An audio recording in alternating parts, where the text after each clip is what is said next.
Hindi pa opisyal na idinedeklara ng Pag-asa ang simula ng panahon ng tag-init. Pero ayon sa ahensya, inaasahan ito anumang oras ngayong Marso hanggang sa mga susunod na linggo.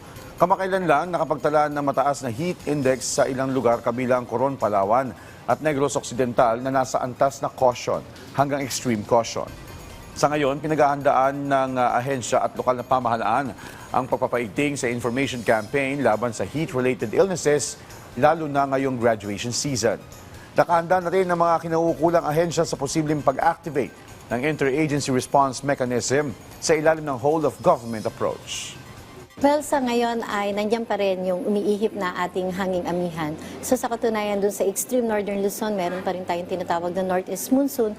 Although may yung prevailing wind na rin natin yung tinatawag na easterlies or hanging silanganin na nagpapainit pa rin ang ating panahon. But then, hindi pa po opisyal na nagtatapos ang amihan. Pero asahan po natin ngayong buwan na ito ng Marso ay anytime po ay idedeklara ng Pag-asa yung pagtatapos ng amihan.